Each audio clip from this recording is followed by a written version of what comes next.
আসিফ নজরুল, তুই নিজে নিজে কি মনে করতেছিস? তুই বড় বোয়াল মাছ হয়ে গেছে, বড় বড় মাগুর মাছ হয়ে গেছে। তোর মতন বড় বড় বোয়াল মাগুর জীবনে বহুত দেখছি এই বয়সে। সব বেটা খাইয়া লাইছে, কথা বুঝো তুমি। আর তুই তো কোন দৈন্যা।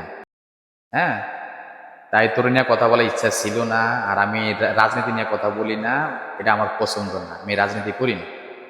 ফবাসী করে নিয়ে কথা বলবি আর আমি চুপ করে থাকবো?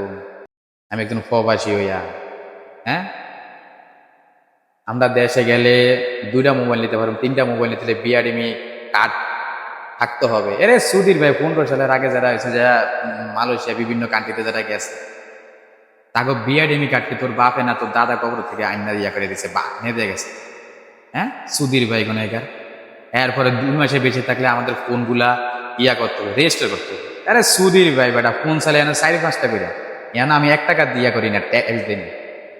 আর তুই তো কোন যে দৈন্য আমার বাংলাদেশে, আমি বাংলাদেশে, আমার দেশ, আমার সব কিছু, আমি এনে যে ইয়া দিতে হবে, ট্যাক্স দিতে হবে। হ্যাঁ, তো মাইন্ডেড আসিফ নজরুল, আরো যারা যারা নতুন সদস্য আছেন, হ্যাঁ, প্রবাসী করে নিয়ে কথাবার্তা বললেন না। কারণ 10 মিনিট লাগে ফুলের মালা ভরতে, হ্যাঁ, আর 1 সেকেন্ড লাগে ছুটি হচ্ছে যে জুতার মালা ভরাই। মাইন্ডেড আসিফ নজরুল এখন সবাইকে বলতেছে খুব কেয়ারফুল, রেমিটেন্স মাত্র 60 ডাউন না, উঠালে দেখবি পুরা 150 কাঁপিয়া লাগে। এটার নাম হচ্ছে প্রবাস।